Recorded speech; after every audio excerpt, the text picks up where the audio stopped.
Welcome back, ladies and gentlemen, to the Duster Squad podcast. We are once again a team of three, but I will be cutting in. Obviously, Ben's not here. You don't see him on the screen, but I will be cutting in little segments with Benny because I'm going to talk to him tomorrow.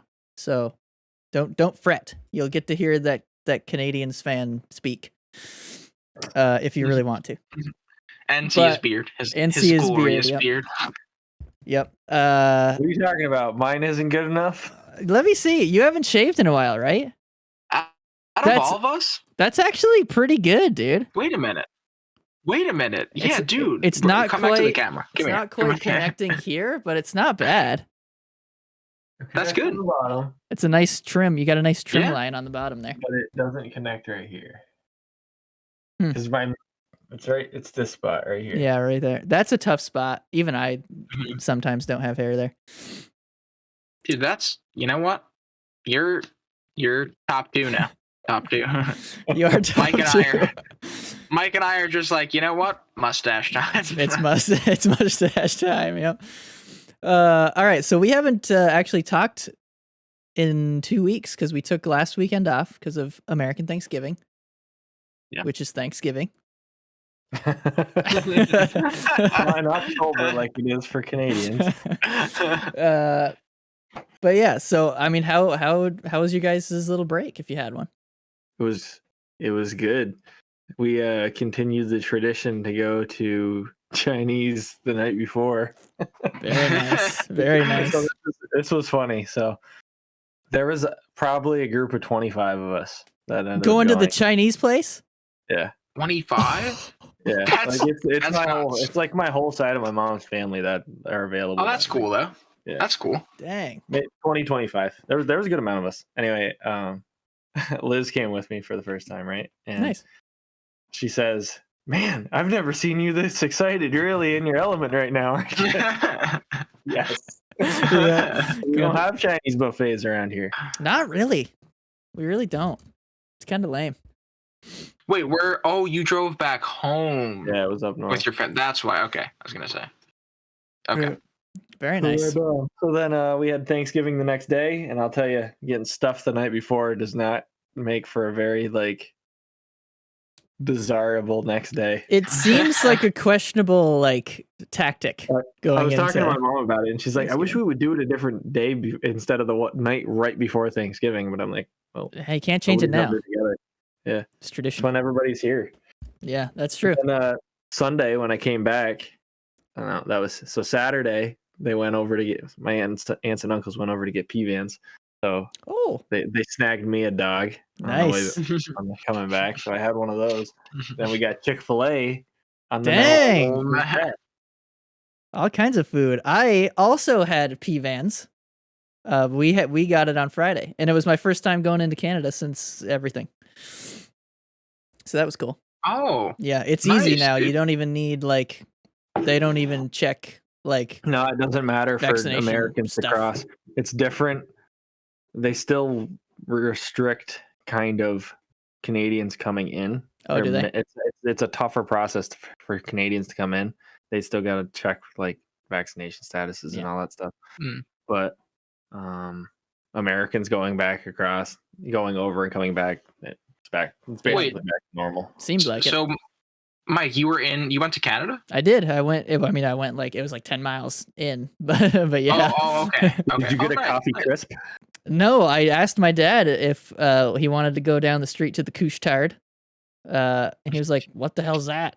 I was like, "It's like a gas station, like a convenience store." It's the Stewart's of Canada. Yeah, it's Canadian Stewart's. And I looked up what it meant, and it meant up late or something like that, or going to bed late or something.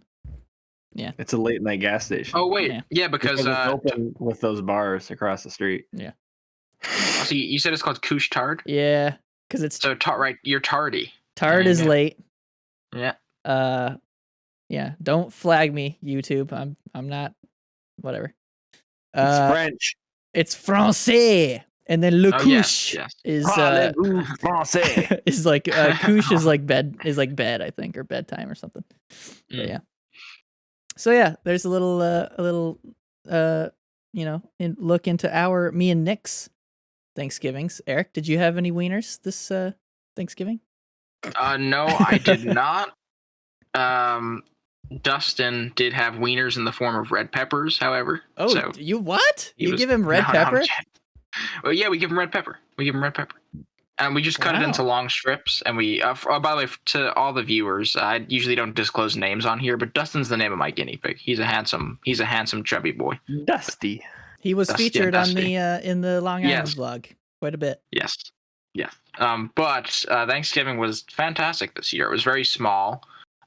We just had Caroline over. It was me, Caroline, and my parents. And then Caroline and I made mac and cheese as a side.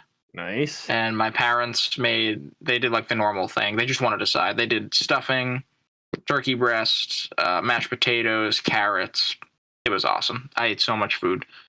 So I was very full. Did they just do turkey breasts? Like they didn't do a full ass turkey? Yeah, no, because there's only the four of us. Because that makes sense. That'd just be way too much. Like even a small turkey is they're like big. 11, 12 pounds. Yeah, they're really just big chickens. If you want to get if you don't want to be technical. But yeah, no, it was awesome. And then we went over for dessert. We went over to my uncle's house for some Italian pastry. Gotta get some Italian dessert in there. Yeah. So yeah, of course. Yeah. Is mac and cheese? Do you have mac and cheese as well, Nick? Is that a thing for you guys?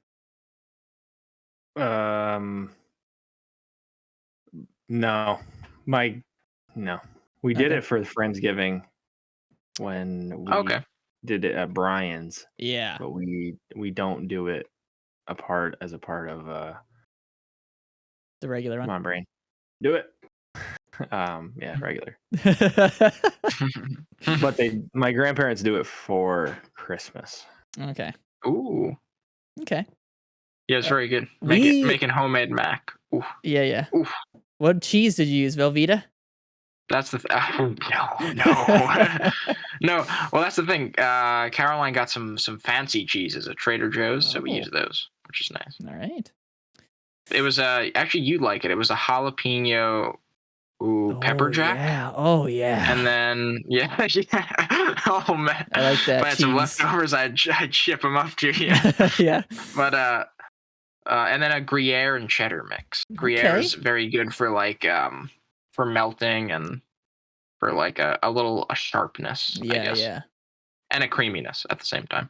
Nice. But it was very good. It was very good. Very filling. Nice. Okay, so that's gonna do it for the Thanksgiving talk. Oh yeah. Because I'd like to talk to you boys a little bit, just a few minutes, on the World Cup.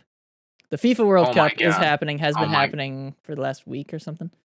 Yep.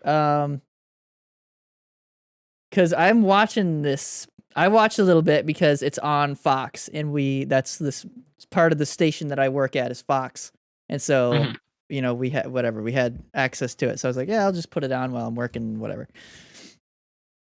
I like soccer. I like playing soccer. I had a lot of fun back in the day. But my God, what a bunch of wussies, man. I mean, you go from hockey and then watch soccer. It's ridiculous. These guys, like, they get bumped and they're grabbing parts of their body that weren't even in like the collision. They're rolling around. I'm like, come on, dude. I don't know. What do you guys think about that? All right, so I have some strong feelings about this as well. It's funny you say that. I remember watching when we'll get to the Islanders, but when Caroline came over before Thanksgiving, it was Wednesday night. That's when the Islanders played the Oilers.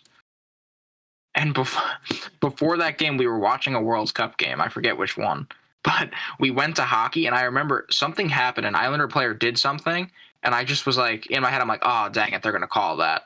And then I'm like, wait a minute, no, they're not. That's not a. And I'm like, wait, why did I? Oh my God, it's just because I was watching soccer, and I thought soccer like whatever little context. I'm like, oh, there we go. It's gonna be a penalty. It's absolutely wild. It was really weird. It's so different. But I will say this: this World Cup has been like the World Cup of upsets. Oh my goodness, which is fantastic.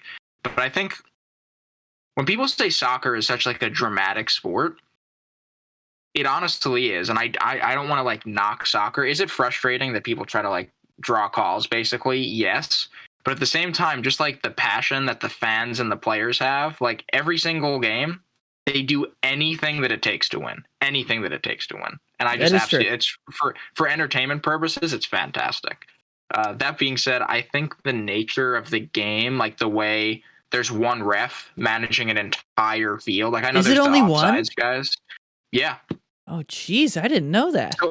So like that's why like with VAR or whatever they call for offsides, like implementing technology to kind of help out that ref, I think is a good thing. Yeah. But it's kind of understandable. Like, of course, players are going to try to draw calls because the ref is kind of far away or doesn't see something clearly, and they're going to still it, you know?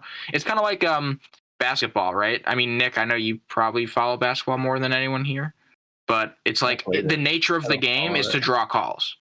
Right. Yeah. The nature of the game. Too, so, like, if you can sell a call to get you a set kick or something, you know, or if you can draw a call in basketball to get yourself free shots, it's annoying, but I come from hockey. All right, we don't do that shit. That's lame. You play the game. You play to win the game. I guess technically that's what they're doing. It just it's so like I hate when people are like, it's the best sport in the world, and I'm like, no. it's like 10% acting. I'm fucking stupid. It is, yeah. I just remember seeing that, and I was like, I told Danielle, I was like, I'm gonna have to yell about this on the podcast. It's like well, come on. He's just like, it's so obvious, and they have like slow-mo replay now. Yeah. So it's like even more obvious. Like, oh yeah, he barely got touched. Yo, Mike, I want to hear your thoughts though on this American World Cup team. I mean, they've been doing pretty good. I watched part of the Iran, the game against or Iran, I think is how you say it. So yeah, that was pretty cool to see him beat them, because that's an upset, right? It's got to be. I think the U.S. they were still favored based on the games before, but I mean, yes, in the sense that like, the United States usually doesn't even qualify for the World Cup. Yeah. So yes, it was very impressive. So yeah, they're in the round of 16 now. So hey, yep, well done. Yes, keep it going. Did you see the guy got kicked in the nads? No. Oh no, who? No, I did not. So the U.S. played Iran and won 1-0, right? Oh, was it Pulisic when he scored that goal? It was 1. It was 1-0. Oh, it was? Dang. It was when he scored the goal. Yeah. He got kicked in his balls? They said it was an abdominal injury, but maybe. I mean, if you get kicked in the balls hard enough, you'll probably get an abdominal injury. Oh God! Get like a hernia or something.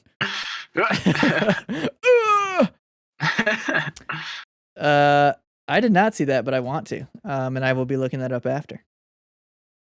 Yeah, I didn't see the goal. I just like looked up at one point and it was 1-0, and I was like, "Hey!" And you're like, "Oh, okay." That's usually how it goes. It's soccer. It's so slow too. It's like, although the podcast won't be dropping by then, there is a game tomorrow morning at 10 a.m. Ooh. Yeah, Argentina versus Australia, I believe. USA plays tomorrow morning too. Ooh. Oh wait! Oh my God! Yeah, that's tomorrow. I have to catch that. Oof. Yeah. Well, hey, maybe I'll. You know what? I'll put in a little excerpt here with Benny. Maybe talking about that. Live updates on the game. All right, you guys want to talk about our teams a little bit? Yeah. I don't. No, you don't. Oh no! God damn it, man! We're gonna go there first. Come on. Nick, I have a question for you. Who is Alex DeBrincat, and have you seen him lately? No, we have seen Claude Giroux. Okay. I am so pissed.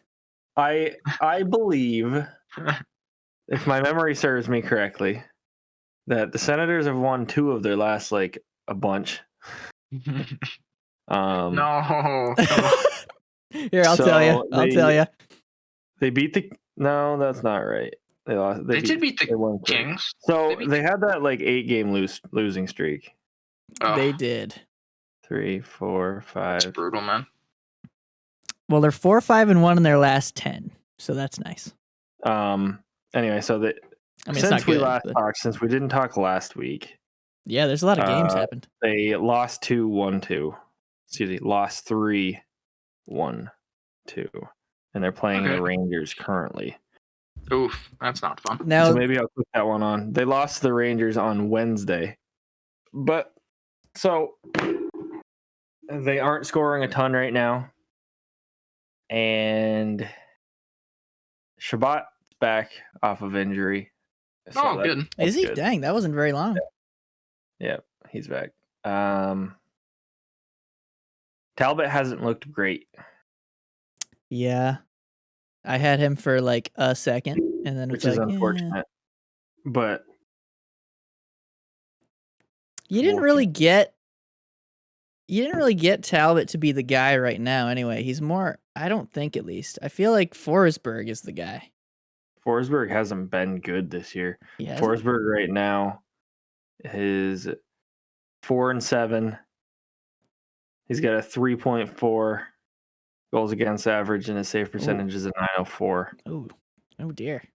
Talbot is 3-6. So he's only played 9 games. He's played 11 games, but he's only started 9. Yeah. He's got a 2.57 with a 918, so it's not like it's that bad. That's not that bad. I guess he's got the better stats at this point, yeah. Right, and they've been really riding him lately.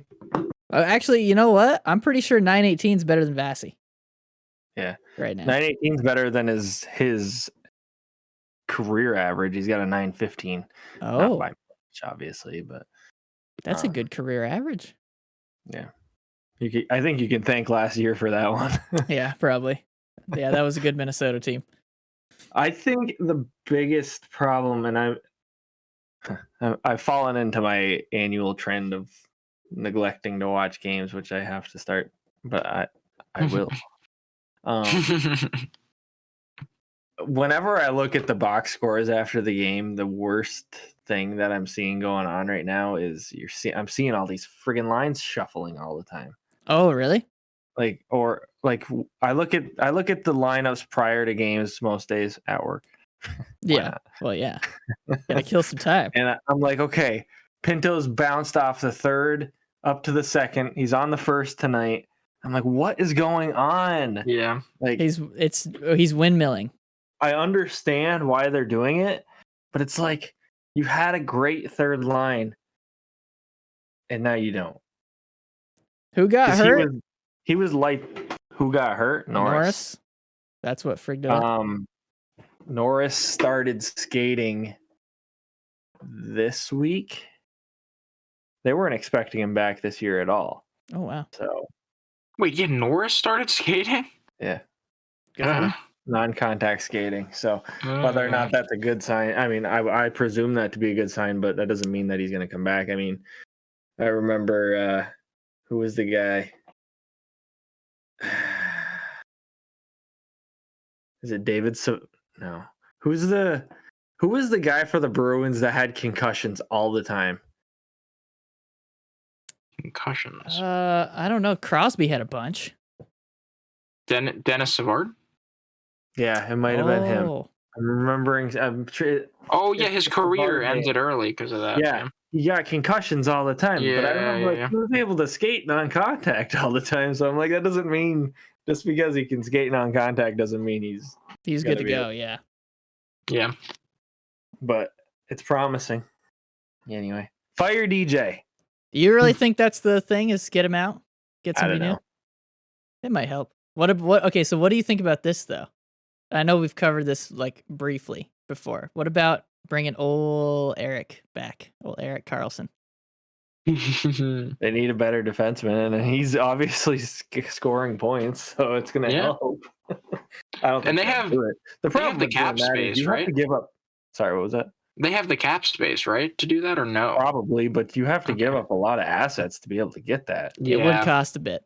You're gonna lose at least 2 defensive assets to get this guy. I don't think so. I don't think they would need to lose. They wouldn't be looking for defense because, no offense, but Ottawa's got fuck all to offer on defense.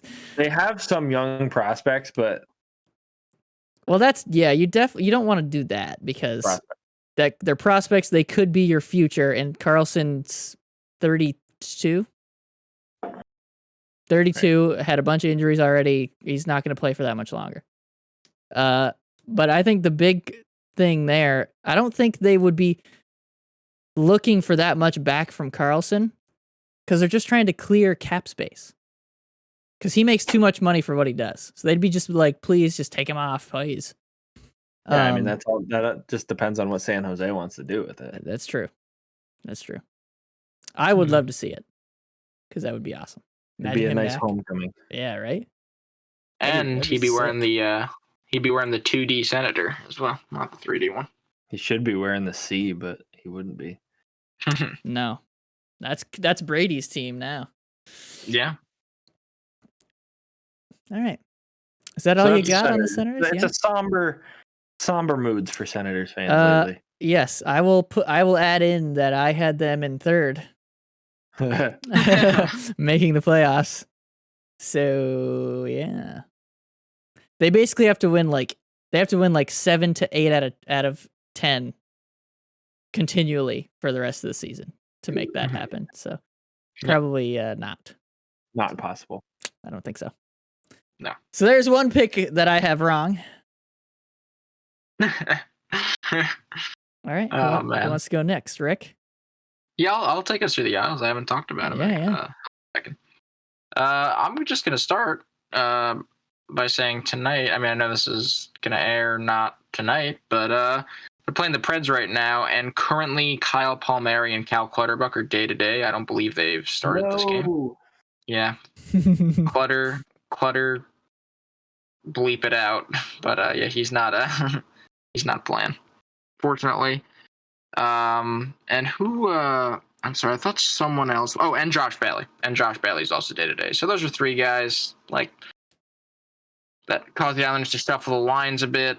But other than that, because I don't really know what the deal with that is going to be going forward, the Isles, the week that I did not join you guys, were on a tear. They are. Oh, no. Sorry. Hold on 1 second. Oh, sorry. Oh. I believe. Here we go.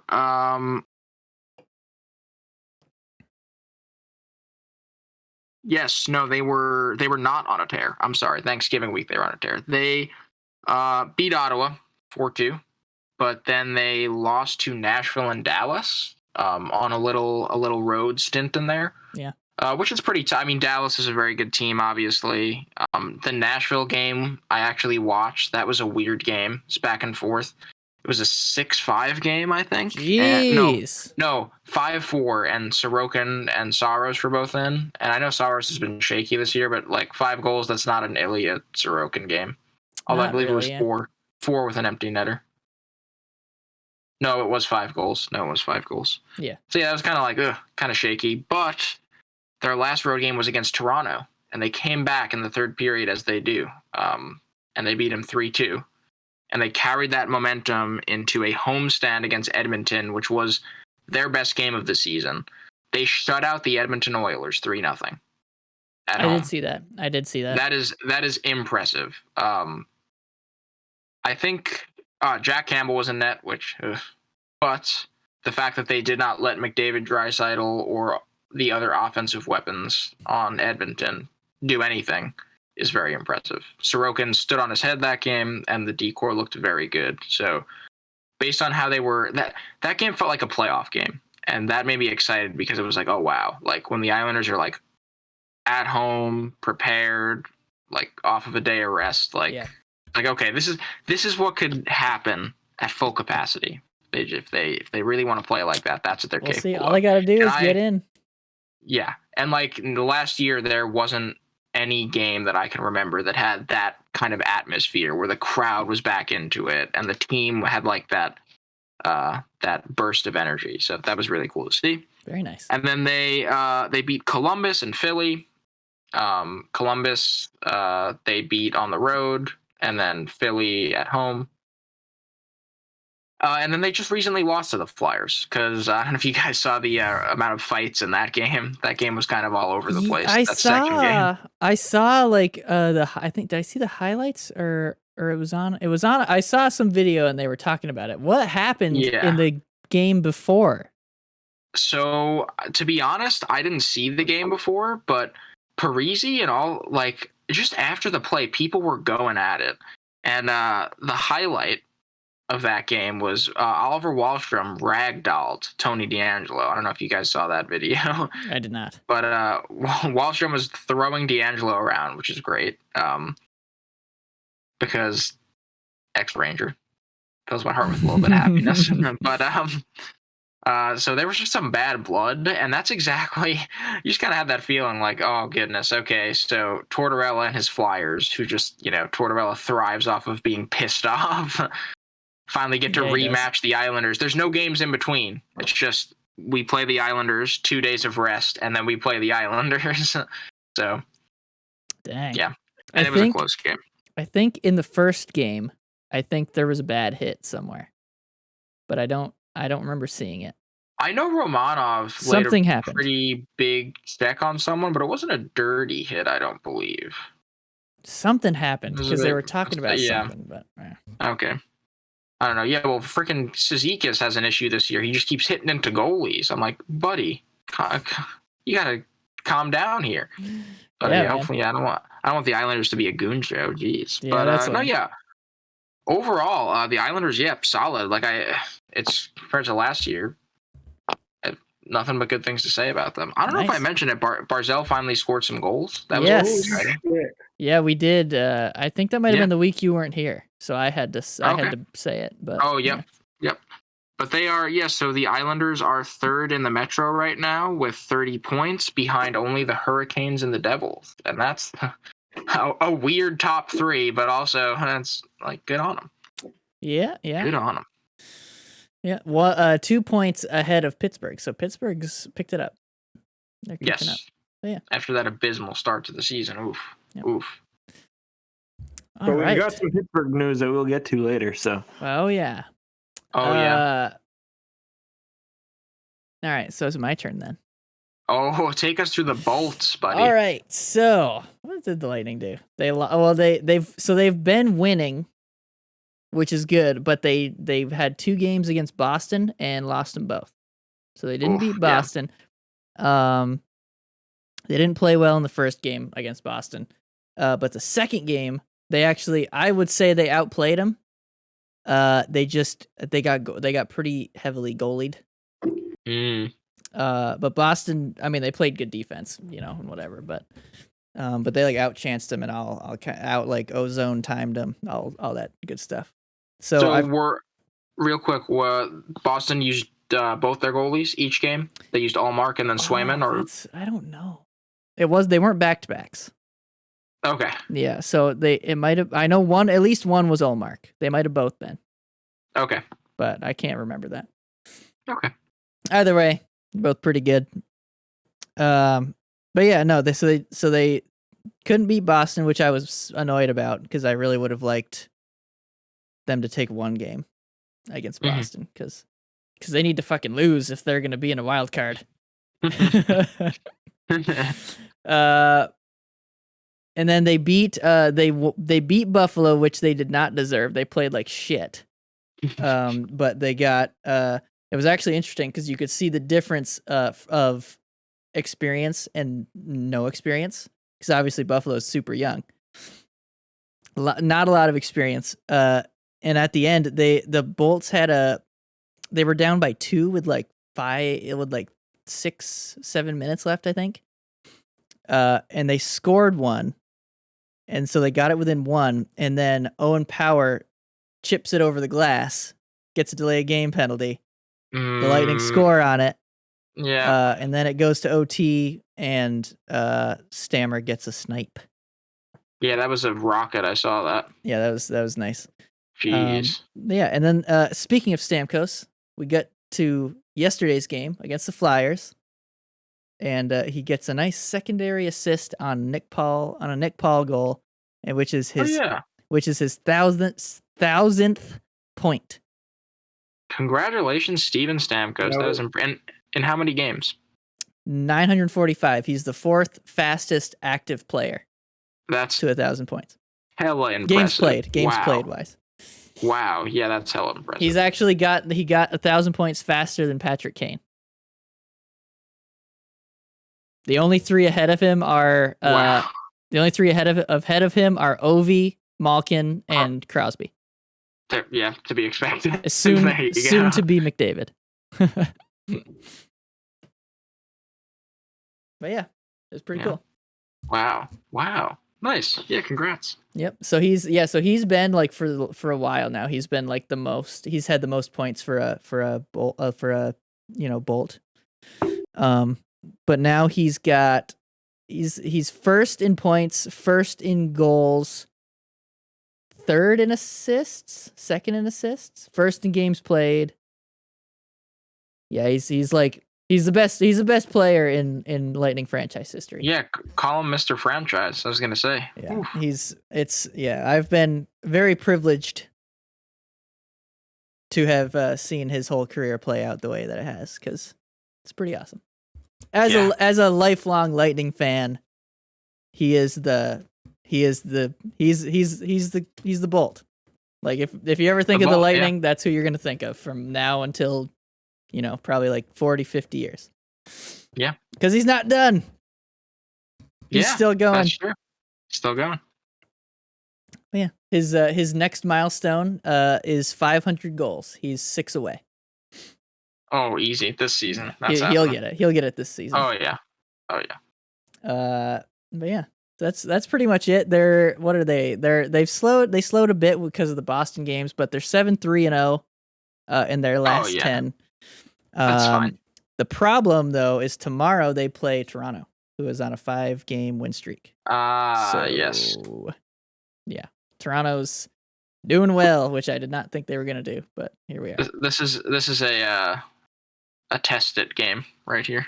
Yeah, but that's the thing is the last time I was like, all right, here's a test, was Boston. And they fucking failed. Yeah. So hopefully they play better against Toronto. We'll have to wait and see. They're still not like at 100% because something's wrong with Hedman.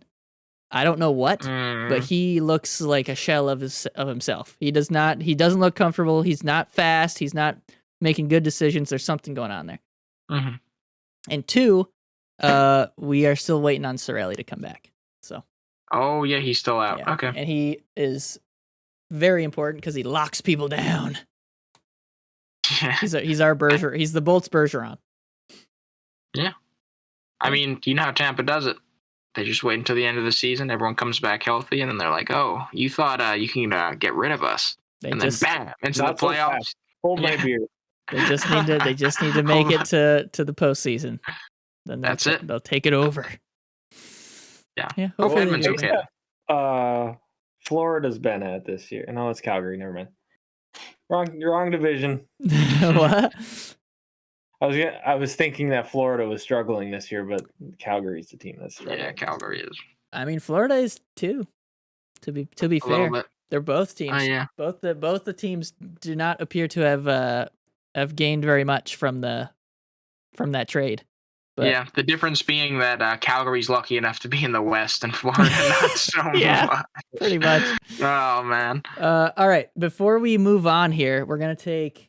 Let me open up this thing. We're gonna take a little break where we're gonna have some hurdle. But before we take the break, we're gonna hear from Benny. But you guys won't, but I will. Hi, Ben. All right. So here's a little bit of Benny talking about the Habs, and then after that, we'll be going into a break. So. Well, hey, how's it going, everybody? I'm here with the 4th member, Benny. Totally the same night. Yeah, there's definitely the same day. Not at all. Yeah. We just wanted to do it for the style of it all. Yeah. Yeah, it's you guys don't understand film style. Okay. No, but yeah, so Benny's here. He wasn't able to join us earlier today. So he's here now, and he's wearing a beauty of a jersey. Oh, you gotta show us that thing. We got the front, and then we got the back because I wanted a Nick Suzuki. I wanted a Nick Suzuki jersey. I broke my current players rule, so if he gets traded, blame me, guys. I guess. But I think considering he's on the first year of an 8-year extension and just got named captain, I thought it was safe enough. I would say so. And yes, I was very excited when it came in the mail last Friday. It fits really well, looks gorgeous. Although I will say, I think I might have said this before, but both of the reverse retro jerseys piss me off to a degree because it shows me that Adidas gets that you should do a full solid color on these collars, and they didn't on the Habs home one, and that still pisses me off. What is it? Is it blue? It's like the traditional ones where it's like it's blue where this white is and white where this blue is. Okay. But then where it gets to the little NHL like triangle patch it's here, white. It's red. Oh, like the rest of the jersey. Oh, all right. It looks weird. Gross. It looks gross, man. Yeah. And also the ties on Adidas jerseys are dumb.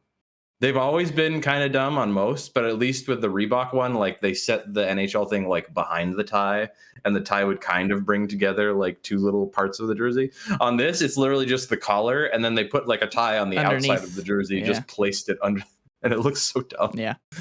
But aside from the jersey talk, the Habs, have you been paying attention to them at all? I have not. That's okay. Listen. We talked about the Capitals yesterday. You'll see this. You'll see this coming up. You watching? We talked about the Capitals. They're ahead of the Capitals. I mean, that's only 2 points.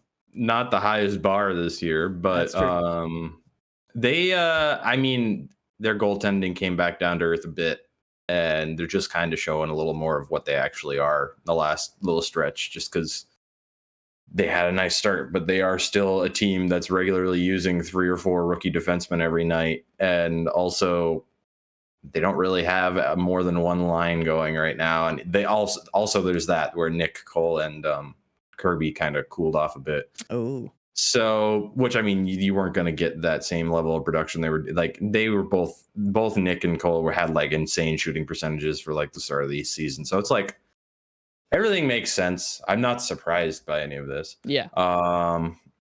And honestly, I haven't watched a ton of the most recent games because I guess that's what starting to see a girl does. But I saw a good chunk of the game against Calgary the other night, and they should not have. They should not have won that game. They should not have won it. That was a big thank you to Markstrom. Did you see that goal? The first goal, the starting goal. I did not. Oh, he did the goalie skates out and tries to cut off the breakaway play that you see every once in a while, but he judged it terribly. Like, I have never seen a goalie judge it worse. What happened? And it was like an oncoming 2-on-1, and then the Calgary guys that were coming back behind weren't that far behind, so he should have just let it play out.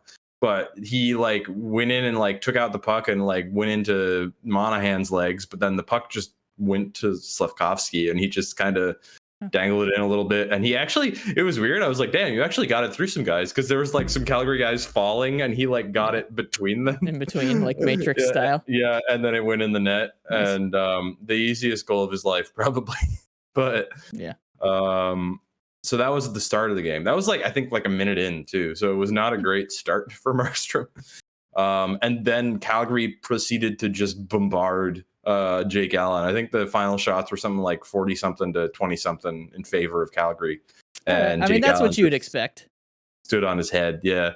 And then the one nice part of it too was had a night. They finally got their power play going a bit. They had a nice cross the ice from Nick to Cole, as they tend to do. So that was nice to see too. If they're going to win, at least you get a goal out of Cole for it, and that's fun.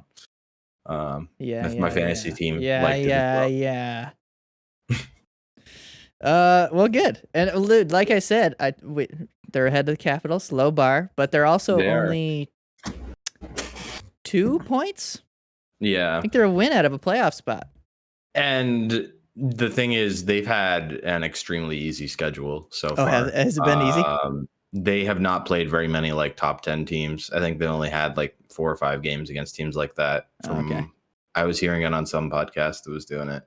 Oh yeah, it was on The Build. Ian Boisvert, I follow him on Twitter. He's great. Right. He's doing a podcast by himself, like it's a solo podcast. But the whole premise is he's covering them until they win a cup. Like he's covering the build to a cup, and that's why. That's fancy. So, like if it ever happens, show's done. Kind of situation, and it's actually really good, so how long do you think that show keeps going? In other words, when do they win a cup?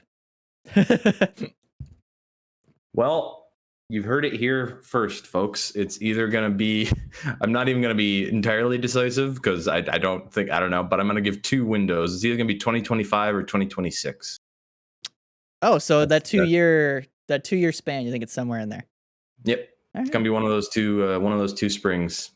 Stanley Cup champion Montreal Canadiens. I think that they should wait. Nick Suzuki lift the cup and then pass it to old man Brendan Gallagher for a skate around the ice. Geez, yeah. I think it will be. I want it to be in 2033. Dude, bro, come on! Don't make me. What the fuck are you doing? Actually, no. Here, 2023, and then it's a nice round 30 years. So this year.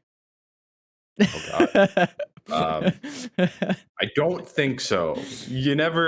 I didn't expect them to make a cup final in 2021, so who the fuck knows? Yeah. You never know, but I'm going to go ahead and say probably not. Probably not. I just want it to be a round number. Could be 28. Yeah. What would that give it? 25 or 35, I think. 35 years. Yeah. You just want a nice like number for the anniversary since the last one. Yeah, I will take any number since the last one. I would take it now. But yeah, I've been a broken record the whole season, but it's going like you kind of expected the season to go. They are an improved team from last year, still have a lot of flaws, building towards fixing those flaws. I am excited to see about 2.5 months from now, whenever trade deadline rolls around. They can see what they can get from some teams who are desperate for maybe a Sean Monahan, who's had a really, really kind of resurgent year so far. I don't remember his point totals, but like he would be a really good like 3rd line option for a contending team. Like he would be like one of those Barclay Goodrow, Blake Coleman type pickup kind of guys somebody. Does he bring that grit? Oh yeah, he's just a solid player. Like he's a solid all-around player that can give you some goals every once in a while because he's still got an offensive knack. So like that's what you want for the playoffs. You want somebody who can be responsible to sort of complement the top end guys. So I could see him going. There's a few guys. If they can by some miracle get Mike Hoffman out of there, I don't know if that's going to happen, but that would be nice. So yeah, I'm just kind of enjoying the games as they come and sort of waiting for the inevitable sell-off. All right, that's the Habs. Cool. That's the Habs. We'll get back to the rest of the show right now, and get ready because Benny will be back later in the show. I'm not done. He's not done. All right. Back to it. Hey guys, I hope you're enjoying the podcast so far. We're not going to have Benny on this, but I think us 3 are just as good as Ben. That's what I think. Us 3 together. We're going to try. All right, we'll find out. Here we go. Huh. Oh my God. Wow, that is a blockhead. That's an oval with some ears. Wait a minute. Yeah, look at his cheekbones. You can see in his cheeks. He's got like rounder cheeks. Mike, I need to ask you this. Yeah. Right now, is that Steven Stamkos? Just hear me say that and take a look. Oh boy. I don't think so. No, but it might be JT. No. You know who that is? You know who it is? That looks like Sid the Kid. To me. Wait, because of the dude. Because he's got a rounder face. Yeah. Because he broke his jaw playing the Isles a while ago. Let's try it. Oh, jeez. Come on. One shot. Come on.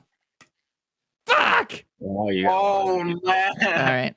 Canadian younger than 35. It is in the Metro. Is Stamkos younger? Oh wait, in the Metro. Never mind. No. He is younger than 35. Man, I really thought that was Crosby.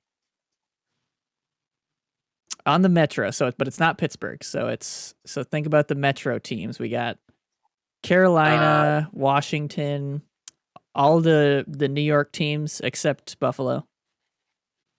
Yeah. Could that be an Islander, Eric? Does that look like an Islander to you? It could. It's got short hair, or he has short hair. Part of me thought it might be Casey Cizikas, because he always has like a huge fucking smile every time he takes like a picture. Let's try it. Oh, nice! Dang, let's go. Well done. I did not know that's what he looked like. Yeah, he always has. Casey Cizikas always has a smile on his face. Good. I'm sick of people not smiling in their damn pictures. You get to play hockey for a living. Fucking smile. And we're back. I hope you enjoyed that little hurdle action. Took us a while on the second one. Yeah. In our defense, who the hell is that? No offense. Yeah. No offense, but like, come on. So anyway, like one of those fucking. We talked before when we started, right before we started doing hurdle. Ben talked about like sometimes they come up with some of these fucking obscure ones that you're never gonna know. So tonight, folks, we got ourselves a third line defenseman pairing, and we wouldn't have gotten Cizikas either.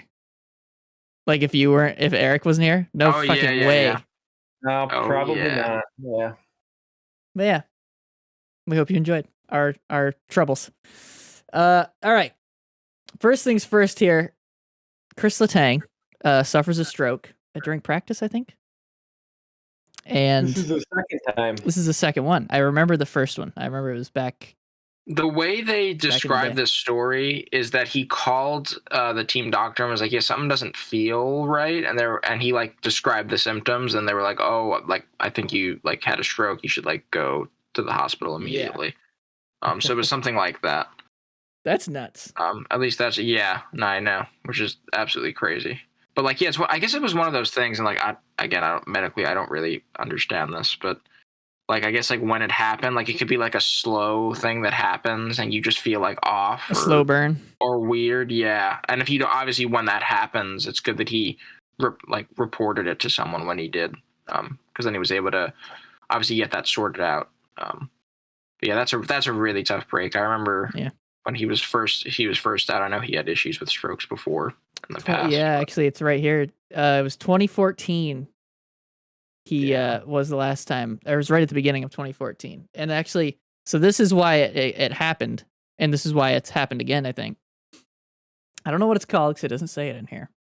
But he has a little, and I read this in another article, he has a small hole in the wall of his heart. He was born with it, and like I think it's like 90% or something, or like over 90% of the time in normal people that closes on its own. Mm-hmm. The hole closes on its own, and it just hasn't. So this might be something that he has to deal with. I hope it's something that he doesn't. I hope it's not something he has to deal with, like anymore, obviously, but especially like when he gets retired, because like that would suck. Yeah, that really would suck. But I think so he's out indefinitely now. He's out indefinitely. They're probably going to look into fixing that to see if there's like a surgery or something they can get to get that taken care of. You'd think he'd want to if this is considering this is the second time he's had it. I remember I looked into it when I saw it first come out, and it gave the duration of time he was out for the first one. I want to say it was like. It says here more than 2 months, so that's a pretty good chunk of time. I think it said like 11 weeks or something like that. Yeah. So that would be. I would expect something similar. 3 months or so. Well, hey, since his. You go ahead. No. Go ahead. I was gonna make a joke. What? No, I was gonna say, hey, since his first stroke, he's played 543 regular season games and 69 playoff games. So that's pretty cool. Hey, dang. Jeez, man. Oh yeah, after that in 2014, back-to-back cups for Chris Letang and the Penguins. Yep. Wild. That's probably why he didn't get it taken care of, because he was younger and he was like, if I don't have to do it now, because I'm assuming he'll have to miss a big amount of time if he has open heart surgery. Yeah. But yeah. But obviously none of us know shit about shit when it comes to medical stuff. So we could just be totally off base.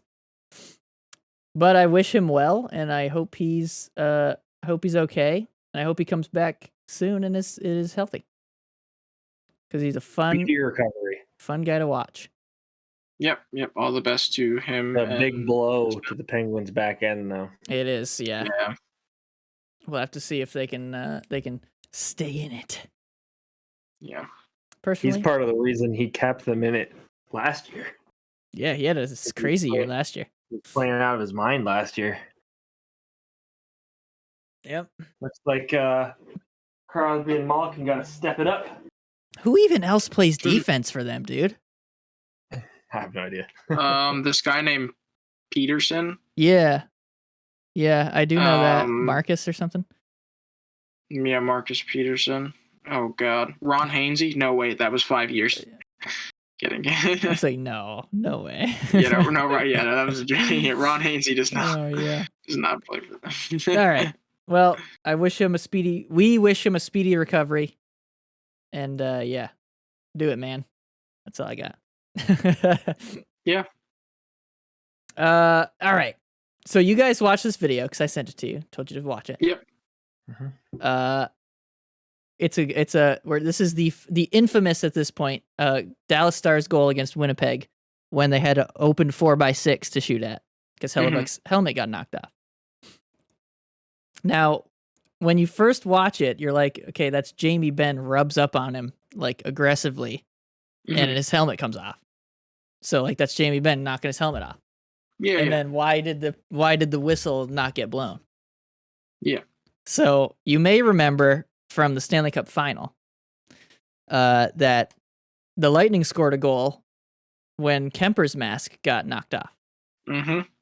And their reasoning for allowing that goal was because there was an imminent scoring chance. That's how it's. I don't remember what the exact wording of the rule, but in it is if there is an imminent scoring chance for the other team, they don't blow it dead. Right. So, and if in that case it was like the mask came off, and then it was like a fraction of a second later the puck was in the net, just because it was that fast. It was like on the doorstep. Anyway. Yes. Right. And the example that they compared it to was, or I don't know if you guys, they showed it right off in that video too. There was one. Hold on a second. The one where Zach Werenski got hit and he got hurt and went down, and the puck cycled around for like 20 more seconds and they scored on it. It wasn't, I can't remember the teams, but it was obviously. Yep. I think I remember what you're talking about. Yeah. It was because it was a skater, and a skater got hurt and went down, and they were like, Werenski got hit. He went down. Yep. But the puck still was playing around for like 20 more seconds. They ended up scoring while Werenski was down. Yeah. So that's where you get into the difference between skater and goalie, because they won't, as long as because then it sort of is treated similar to a penalty, where if the other team's got the puck, it's their puck. Like if they're not going to blow the whistle while the other team's got the puck, but as soon as the team with the injured player touches it, they'll whistle it. They blow the whistle. Yeah. So in the Dallas game, the mask comes off, and then it's like, I want to say it's like maybe 3 to 4 full seconds. It feels like a while. There's like 2 passes up to Jason Robertson, who then puts it in. So it seems like they could have blown it. What do you guys think? Yeah. And also Hellebuck's like laying there, not moving. He's just laying there. It's like, I get it with a skater, but with a goalie, if a goalie's down or if a goalie's helmet's off, like, so unless they're like just about to snap the shot, blow the whistle. It's got to be real. Yeah. It shouldn't be imminent scoring threat. It should be immediate scoring threat. Like instant scoring shit. Like if he got hit while somebody was in front, like screening him while the shot's going off and knocks his helmet off, like and it goes it's probably not going to count anyway. But if a pass, if you're talking about like multiple pass, it's got to be like bang bang. If you're talking, it's got to like, be quick. Okay, I can pass it from here to here to here and take a shot, and it's a couple seconds, and those couple seconds feel like a little while, right? It's like if he's down and you know he's down, blow the whistle. Yeah, they should have, because like I think that should have been a blown whistle. I don't think that goal should have counted. But in the same vein, you have to look, because it looks like Jamie Benn just skates into him. But if you look, that's the thing that I'm not necessarily in agreement with, because I don't think it's Ben's intention to knock his helmet off. Well, it's not. But he's also getting kind of like pushed into him by Morrissey. That's what it is. It's like, okay, it's not like if Ben was maliciously going to like rip his helmet off and then let them score, like, yeah, no, that's obviously not going to count. But like, it's kind of self-inflicted because he's getting body checked right into him. Yeah, and I think that's a big reason of that why it counted, was because it was more Morrissey pushing him in. Right. And if you go ahead. Continue. Finish your point. I have something to add after. I was gonna say, if we set that precedent that like if the helmet gets knocked off, goalies are gonna start like wearing loose helmets, and then if their player happens to check somebody into their head area, they shake the helmet off, and then boom, it's a whistle. Right. That's where you get into that kind of thing, because it's it's like kicking the goal off the what do you call them? Off the posts, the pegs, moorings, pegs. Moorings, yeah. Yeah, it gets into that area, so they definitely have to keep it where it's a hard rule to pin down, because if you look at it from like the imminent scoring side of things, like you can understand why they didn't blow it, but if you look at it like player safety and like really like the common sense, like really. That's really exactly fair? That's where I'm coming from here. Like, it doesn't matter if all right, for goalie interference, I know that's a whole nother conversation about like if a defenseman bumps another player into his own goalie, right? Should it count? Yada yada. But like when a goalie's helmet comes off, it's the safety of the player. It's the goalie. The skater doesn't necessarily have to worry about that. The goalie is in front of the thing. And this frozen rubber objects are being shot at. And that's not even like well, like there's potential for life and death here. Yes. So based on that, the incidental contact thing, that I don't even give a shit if Jamie Benn was pushed in. The second you see Hellebuck's helmet come off, you need to blow the whistle. And as for goalies that like you make a good point, like might shake it off, it should be up to the refs. If they notice that this is happening, a goalie gets fined for it. That's a penalty. Or suspended. Set a precedent to combat that precedent. Say, if we see this happening and we deem that you're doing that, you're banned 2 games. Let's just say. Ooh, a ban. That would reduce it. I think the right way to treat it is a similar way on how football treats quarterbacks. You treat the goalie like a quarterback. If you're gonna maliciously hit a goalie and knock him out of a play, not that this one has been malicious, I don't think. But if you're going to knock goalie out of the play somehow, it's like a little penalty. I think they already have that. Or like stop it, because 9 times out of 10, if a goalie comes out, they're never going to get touched, right? Even if they're behind the net, you're not going to go touch a goalie. Yeah. But unless they initiate it. Unless Jordan Bennington and you initiate it. Oh my God. Let's talk about that. Let's talk about that in a second. No, yeah, I agree.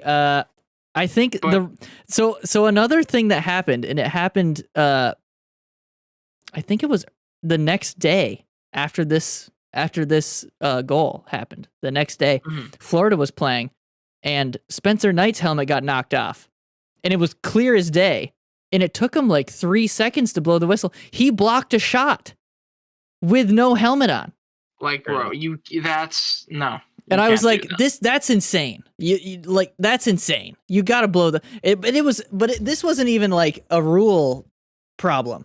This was a ref not looking. Yeah. Come on, man. Because it was obvious, like, you got to blow the whistle here. And then they did eventually, but it was like, clearly it was after the shot went off. And he blocked a shot with no helmet. I was like, and he like tried to get in front of it. Like, you mad bastard. Yeah. Yeah. And like, that's that whole, like, like, I get it. Hockey players are tough. Like, that's awesome. Let's not require them to be that tough where they just play goalie without a mask. We're trying to 2022. Yeah. Like, we're trying to reduce serious head injuries. Yeah. In all sports, we're trying to do that. Come on. Yeah. I'm for a 2-game suspension set that precedent of a 2-game suspension if a goalie does that purposely, and immediately when a goalie's helmet comes off, no matter what's happening, blow the whistle.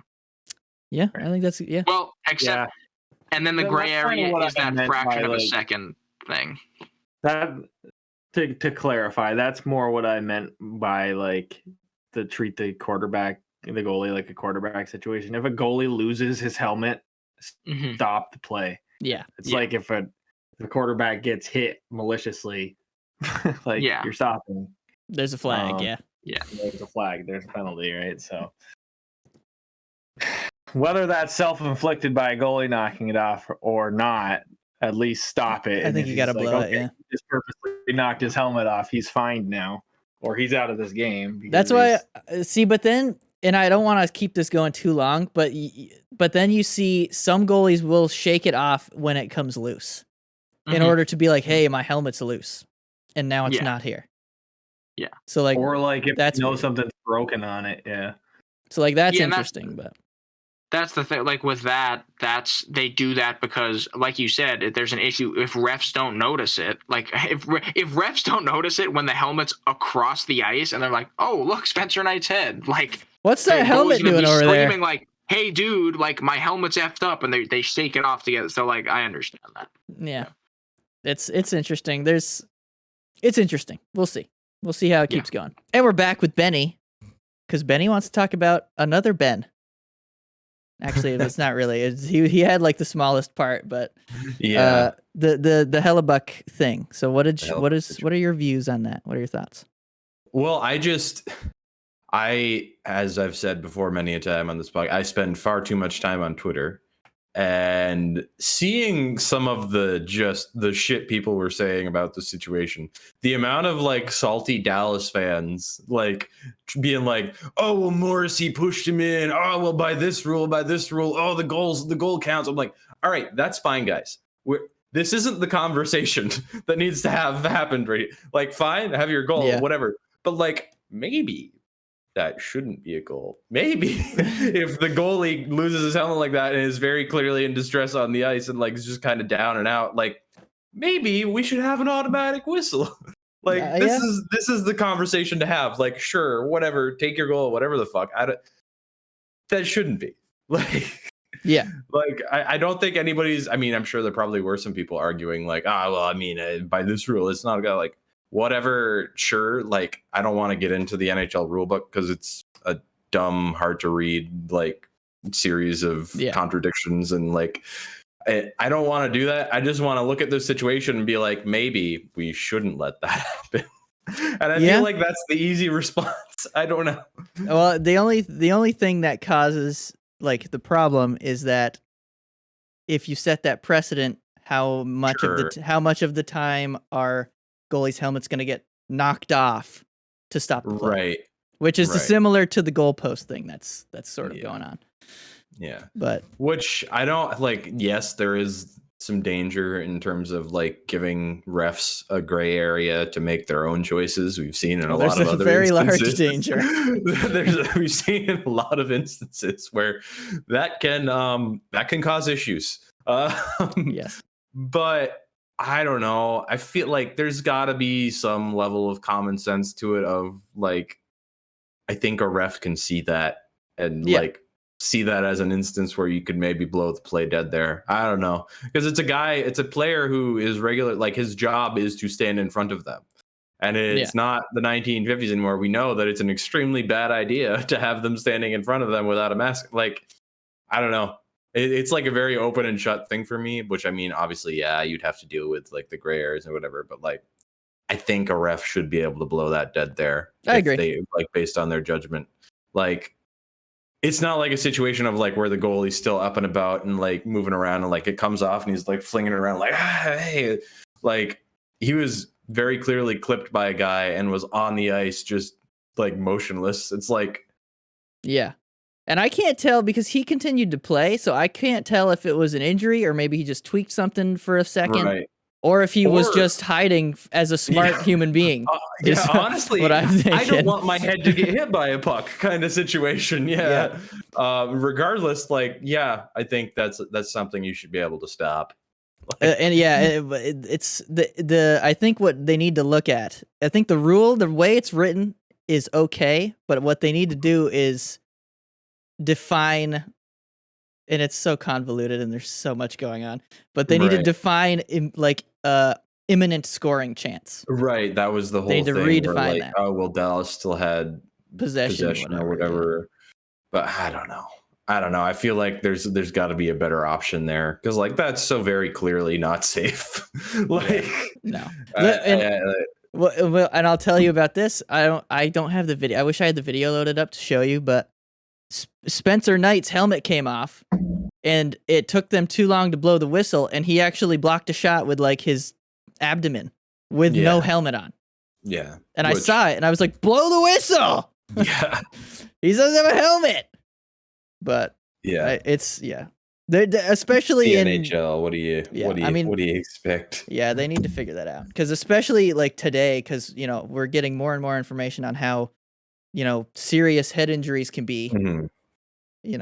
Maybe the guy that gets hit by the pucks the most should should have a helmet on at all times. To a degree, it's hockey. You're never gonna remove that entirely, but this would be a very easy way to remove the danger. Like, it would be a very easy move. But I don't know. Hopefully, we can see something come out of that. Hopefully, I think it was, what is it? I saw like it was a video with Jeff Merrick, I think, is the video that I put in here, and I think, well, who knows? We'll see. But luckily, Winnipeg ended up winning that game anyway, so they won it very, very soon into overtime. But yeah. All right, back to the rest of us. But real quick, let's talk about another goalie thing. We'll talk about this. Eric sent this to the group chat. Tell us what happened. Oh, this was great. I just happened to be scrolling Twitter last night, and the Blues were playing the Hurricanes, and Binnington goes to play the puck behind the net, and he does, I believe. And he plays it. As he plays it, he notices Jordan Staal is like, skating towards him to put pressure on, and then Staal's like gonna go around him towards the wall, and Binnington, you just see him look like, I'm gonna put my body into him, and Staal is a big boy, so Binnington gets absolutely fucking run over, which is absolutely incredible. He's an underrated. So funny. Jordan Staal is an underrated monster. Yes, the way he uses his physicality. Mm-hmm. He was the reason I became like a Penguins fan for a while. Penguins fan. Yeah. I loved that guy. I still do. He's great. Awesome player. He's great. Yeah. But that was great. Just seeing Binnington, just instant karma. That's what everyone was saying. I mean, that's what you get, man. Yeah. Oh, and I forgot the best part. When they hit into each other, and Staal obviously destroys him. He just, in slow motion, you see him look down and he just puts his hands up like, what are you doing, man? What? Like, why would you do that? Oh my God, it's so good. Bennington's is thinking like, this is my chance to lay somebody out. I'm gonna do it. And he gets like, boom, nope, you're fucked. Yep. Oh my god. So yeah. You know what? And that ties perfectly in with our last conversation. So everything we talked about the helmet coming off, goes for every NHL goalie except Jordan Binnington. There we go. And there's the cherry on top. No, I'm kidding. But Binnington, I don't want you to get keep your helmet on. All right. Yeah, keep your helmet on. He already has a screw loose. And stop trying to hit people. Yeah. Jesus. All right. I wanted to highlight just a couple teams this week, because we've been doing that for the last couple episodes, just kind of talk about a couple teams. I wanted to highlight the Red Wings, the Detroit Red Wings. Yes. Because they sucked last year, and now they don't suck as much. They're half sucking. As we expected, though. You know what? Yes. Detroit is who I should have had in the third Atlantic spot, not Ottawa. That was a mistake. But yeah, no, Detroit, they're playing well. They're fourth in the Atlantic. They're currently 11-6-5, so 11-11. They're 500-ish. As far as like wins and losses. But they have 5 OT losses, so extra points. Cool. Oof. Okay. But yeah, I mean they're just playing well. And I think they're in a playoff spot right now. Yes, they're in the second wild card right now, right ahead of the Rangers. So they're doing pretty well. And I don't know what is doing it. I have a suspicion, and I'm going to go look into it right now. A suspicion? Does it involve goaltending? It does. It does. Mm-hmm. That is my suspicion as well. All right, I have to wait 5 seconds for a stupid fucking ad. It's Ville Husso. And so I'm thinking he played really well with the Blues last year, so I'm thinking he's doing pretty good this year. Let me have a look. Here. So while you're looking into that, why doesn't it show me fucking stats? Well, I'll save this for the end. All right. So Ville Husso, 15 games played, 15 games started, 9-3-0. Wow. That is, talk about a great Stevie Y offseason pickup. Yep. But listen to his stats, though. His stats aren't as good as you might think. 258 goals against, and only a 912 save percentage. Now, I say only. That's still a very good save percentage. But for a goalie with 9 wins, you would expect that to be... For a goalie that's 9-3, you would expect that to be a little higher. Did you say you have a 208? A 258 goals against. I think so. I feel like that was the big thing for Detroit. Like 3 shutouts. Now that they have 3 shutouts, a third of his wins are shutouts. Wow, that's impressive. Holy. I think with Detroit, it's one of those things. Offensively, they never struck me as a team that would struggle because they have some offensive weapons for sure. Yeah, they do. I just think like finally they have a goalie that makes the save. Like those close games that could go either way. Now they have a goalie that makes the save, and they have the scoring to support it. Like it's all kind of clicking a little bit there. Yep. And then their second goalie, their backup, is Alex Nedeljkovic, who has continued on his performance from last year. So that's upsetting. Yeah, he's kind of just poor guy. 2-3. 3.97 goals against average. He's given up a basically 4 goals a game. Only an 880 save percentage. That is rough. So if Husso gets hurt, watch out. Oh well, there we go. Oh yeah, who's they got? Wow, they got Dylan Larkin's got 25 points. That ain't bad. Wow. Yeah, nice. Kubalik up there, Hronek. Legend. Yeah, Hronek. Your favorite guy, Adam Ernie. Oh yeah, that guy. What a guy. Wait, is he doing well? Oh yeah, look at him go. Yeah, 3 goals, 7 assists. That ain't bad. But yeah, what do you guys think are the chances that this team keeps this pace up and makes the playoffs? I'm kind of nervous about it, to be honest. This year, I don't know. I would bet on the Probably not. I would bet on the not. I think you're gonna see. Bubble. I think that the Atlantic now is going to be the normal Atlantic coming out. Like You know the top two. You know the top three, and then it's going to be Boston, Pittsburgh. So you think? Well, no, excuse me. Sorry, Boston's up top. Yeah, but it's those three teams: Tampa, Ottawa, or not Tampa.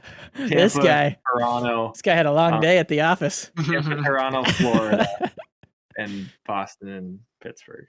But we'll have. That's going to be interesting because now I picked. Did I pick 3? I picked. I picked 5 Atlantic teams to make the playoffs.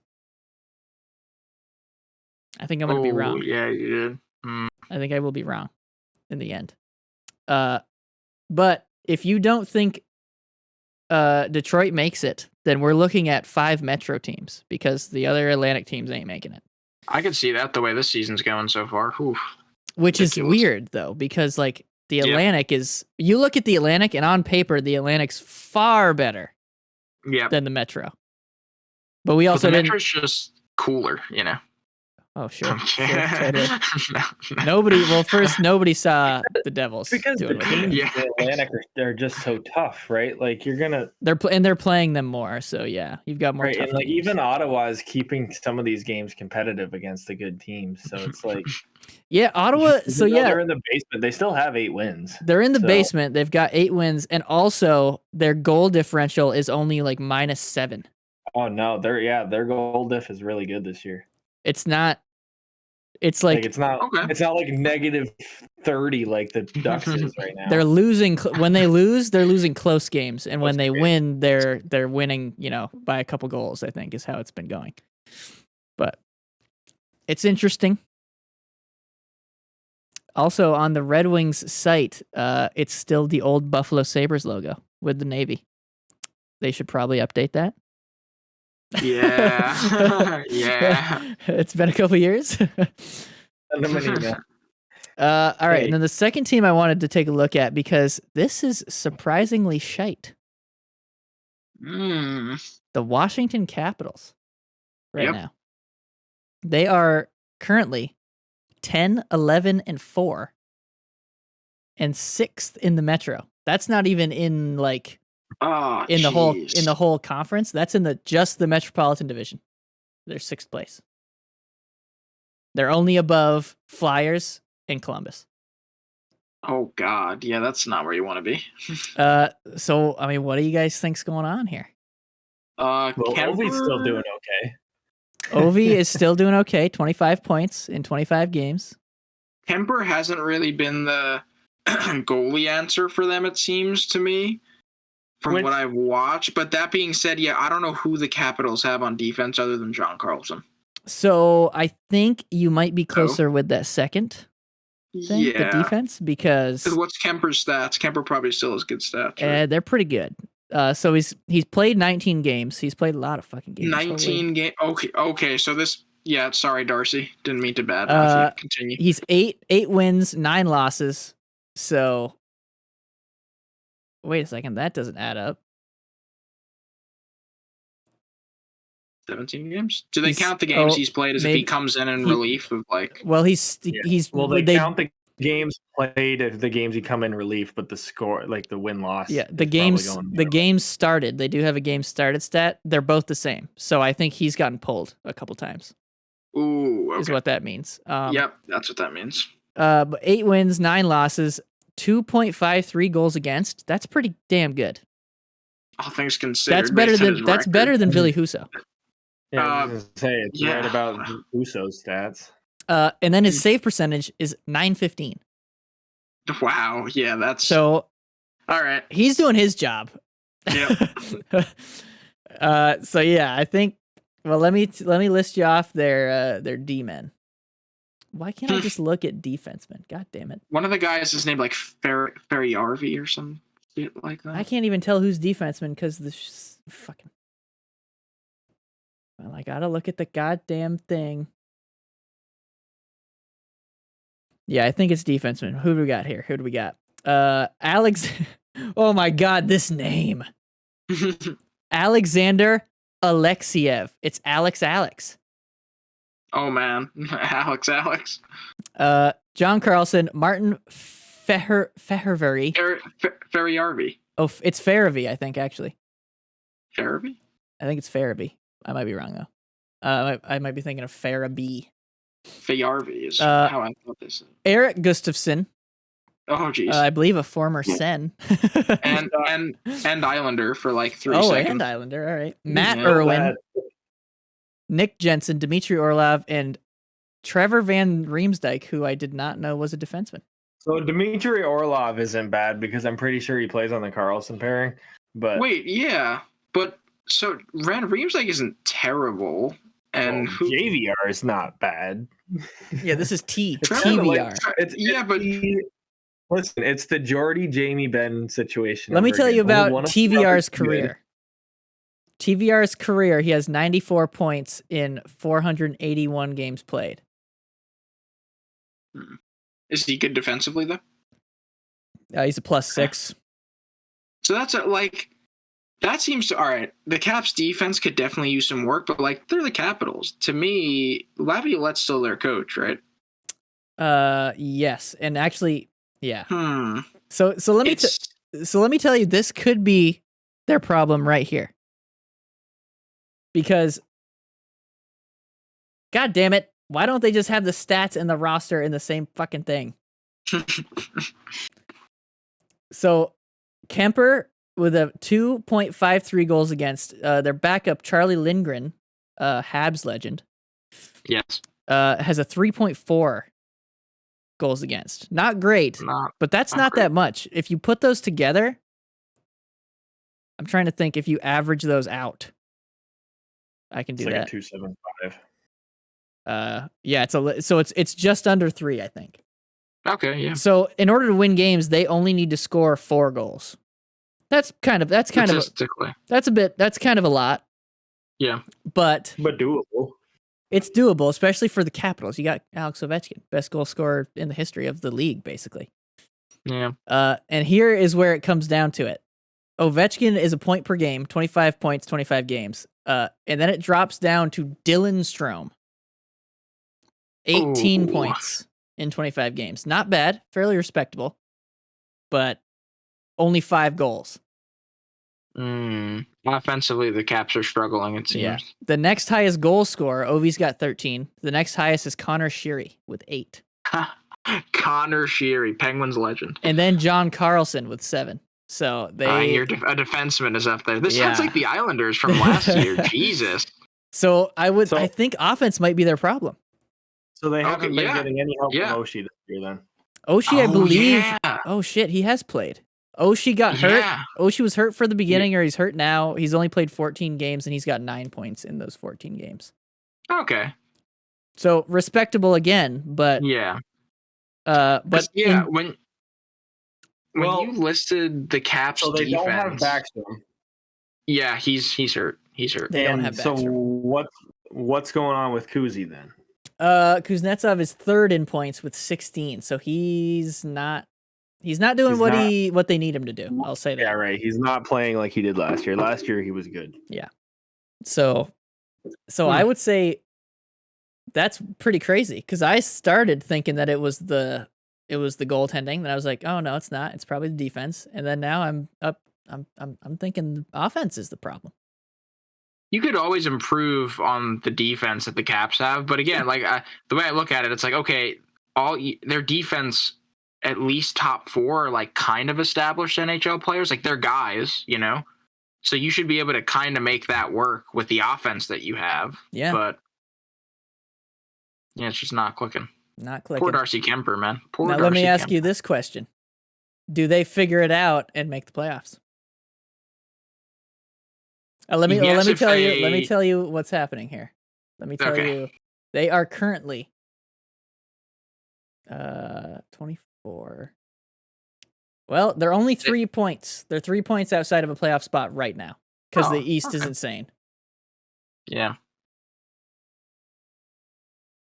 So, what do you think? Do they do it or do they not? They don't even really have to pick it up that much. Yes, they do it if they get a new coach. Okay.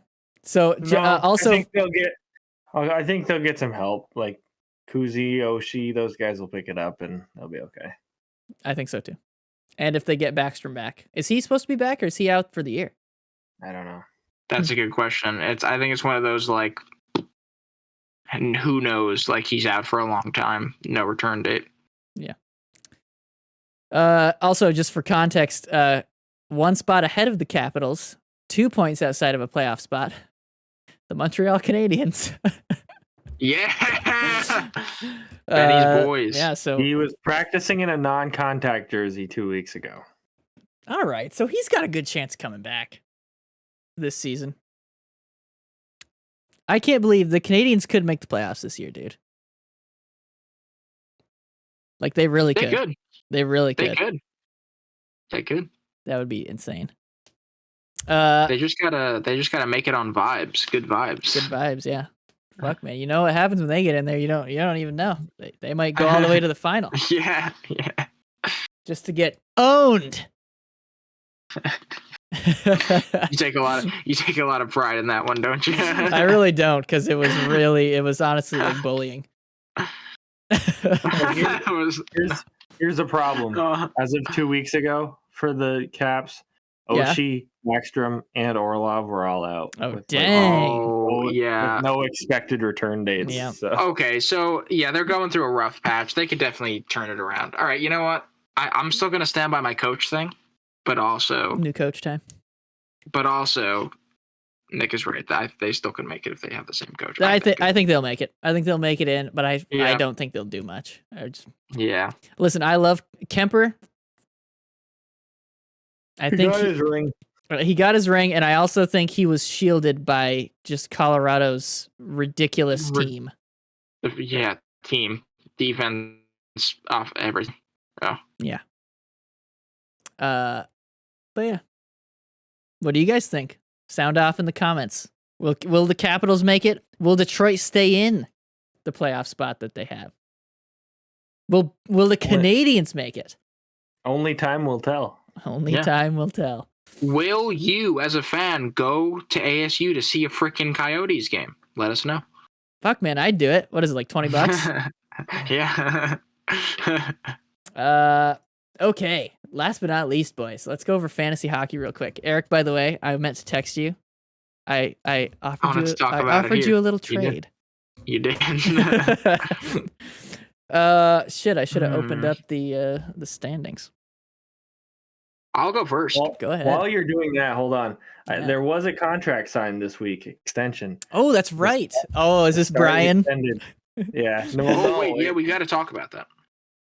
We kind of do for separate reasons. So, for Brian's weekly Dallas plug, Dallas extended him. So they've locked up their new core, right? They extended Heiskanen last year, I believe. 8 years. They've got Ottinger signed for a couple seasons. They've got MVP Jason Robertson signed for a few years. And now they've extended Hintz. So that helps them going forward. Yeah, that's awesome. What intrigues me is the article I read following that extension is that it sets a precedence now for what a couple upcoming centers are going to be expecting on their extensions. So Dylan Larkin and Bo Horvat are both UFAs. Oh boy. RFAs. I think they're both free agents at the end of the season. Yeah. So I can't, off the top of my head, recall what the Hintz extension was, but it's now going to drive what Horvat and Larkin get because they're Hintz debatably just as good as Hintz. Hintz was 8 by 8-ish, I think. It was like 8 point. I am currently trying to find Dallas. There we go. I'll tell you what it is. I'll friggin' tell you. He jumps from 3.15 to 8.45. That's over pretty 8 good. years. Yeah. That's pretty good. That's pretty good. Yeah. That ain't bad. Also, Dallas is smart in doing that because, again, in the next few years, the salary cap is projected to increase. And the fact that they are locking up that young core, like Ottinger, Robertson, they lock up Hintz at least. But the problem with Ottinger and Robertson. Oh, yes, it was a short. It was those a are little bridge. Those are little bridge deals. Yeah. Which, if I'm Robertson, I'm like, thank fucking God, because He had a Hattie last night. Yeah. Well, listen, he's got 1, 2, 3. He's got 3 more years after this one. So Yeah. As of right now, yeah. As of right now, I'd be like, fuck, bro. I should have done it 1 year. Yeah, but no, he's extended his point streak. Then it's either 17 or 8. No, excuse me. It's either 18 or 19. Also, right now there's a long point streak from Marner. Mitch Marner, yeah. That's kind of like overshadowing the Robertson one right now because he's like got 1 more game on him. Yep. So when I was looking up and I was just trying to find the news on it, and it's like Marner is at an 18 game point streak, and then I have to scroll like 4 more times to see, oh, Robertson is on a 17 game point streak. Like, I gotta say, man, I didn't hate the Leafs. You know how Ben has like that hatred for the Leafs? Yeah. I didn't. But the way that the Steve Dangle guys talk about the Leafs, like they're the most important fucking team in the world and everything revolves around them. My God, it's annoying. Like you guys haven't not want to play out. I understand you're the biggest team in the biggest market. You're popular, whatever. Your athletes get milk sponsorships or whatever the fuck. Milk. Bagged milk sponsorships.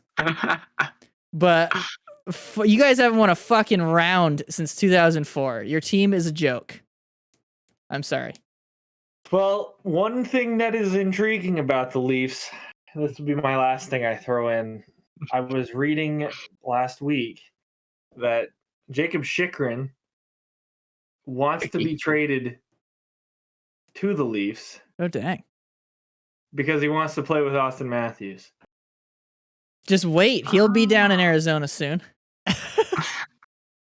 Just kidding. Oh, no. Just kidding. Oh, no. I mean, yeah, I could see that. They definitely need the help on the back end. They do. They can't fit him in. Whatever his salary is, they can't fit it. If he makes $5 a year, they can't fit that in. Like, I agree. I was just throwing that out there because I read it. I mean, it would be interesting to see if they could pull off, but I know they can't. I know that they've been trying to get rid of they're thinking about trading what's his name, Kerfoot, who makes like 3 something. So if they traded him to get him, they might be able to fit him under the salary cap, but that'll be tough. Yeah. But if you want to hear more about that shit, go watch Steve Dangle, guys. Yeah, because they'll fucking talk about it all day long. Yeah, they will. Won't even bring up anything else. Yeah. Yeah, they will. Good quality. Good quality. Yeah, that's great. I like it. I like listening to the show, but I hate it. We don't talk about the Leafs on this because they cover it enough. Yeah. Oh yeah. I'm fine to hear them talk about the Leafs, but when they start like this the almighty Leafs, I'm like, you guys fucking, your team's good in the regular season. That's basically it.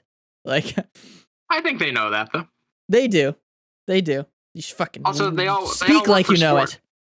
They all work for Sportsnet, though, right? And Sportsnet is the Leafs channel, basically. That's all they talk about. So, like I was going to say, it's don't hate the player, hate the game. Actually, Steve is the only one that works for Sportsnet. Oh, Steve is? Oh, okay. Yeah. And Steve is actually the most, hockey fan of them all, I'd say. Yeah. Well, actually, no, they're all pretty in the know about, what's going on. Oh, yeah. Yeah, they're definitely more in the know than us. I will say.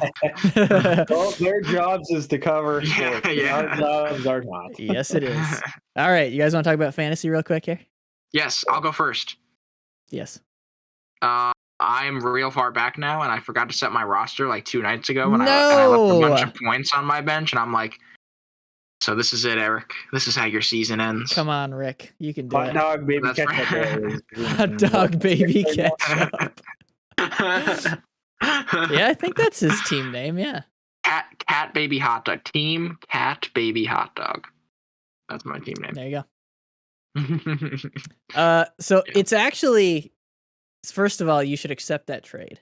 To be honest, I think I'm going to. You only have 2 goalies. You need a 3rd goalie. No, I only have 1 goalie because Jack Campbell, I don't think I'd consider him a goalie this year. I'm really sorry, Jack Campbell. I love you as a person. You might want to swap. Jesus, you might want to swap him out for another goalie. AKA Marc-Andre Fleury. Yeah. So Thatcher Demko. You could pick up Demko. He could pick it up. I'm hearing that as sarcastic because he just hurt his hip again. So don't pick him up. So the current trade that I have going to Eric was I would send him Fleury and I would take Tarasenko, who's had a very slow, who's very not done that well. But you'll get more points out of Fleury. Yes, exactly. I need points right now. That's a fair trade. You know what, Mike? Let's do this live. I'll hit the check mark. Hit the check mark then. Hit the check mark. Hit that shit. And next you're like, I'm gonna vote it down right now. Yeah, do it. Doesn't matter to me. Well, listen. I was gonna say it has become, other than Ben being out front because his team's ridiculous. 2, 3, 4, 5 is very tight. 2, 3, 4, 5 has all of a sudden become an actual race. Yeah. We have me. I am 191 points back of Ben, and my dad is in 5th, who is about 60 points behind me. So all 4 of us are within 60 points of each other. And then there's a huge drop off, and that's me. It goes from 251 points back to 433. Ooh, bit of a drop. Not looking too but good. Listen, you can still make it up. Remember how far back my dad was? My dad was like last. That's true. He's climbed his way back up into the upper area. He's in the race for second now. That's a good point, actually, because I didn't realize the drop off between me and your mom's team is like 200 points almost. No, it's 170. 170, yeah. Yeah, my mom's not having a good year. Yeah. Yeah, I don't have anything to say about my fantasy team other than I need to catch up. Jack Hughes has been fantastic for me. And my goalies really aren't doing much right now. Oh, and I picked up Morgan Riley. And he's been injured for a while, so that doesn't really help. Of course, Toronto starts heating up when Morgan Riley is injured. Thanks, guys. Yeah, that seems real helpful. Yeah, it's real helpful. Yeah, man. Well, you had a good night last night. 111 points.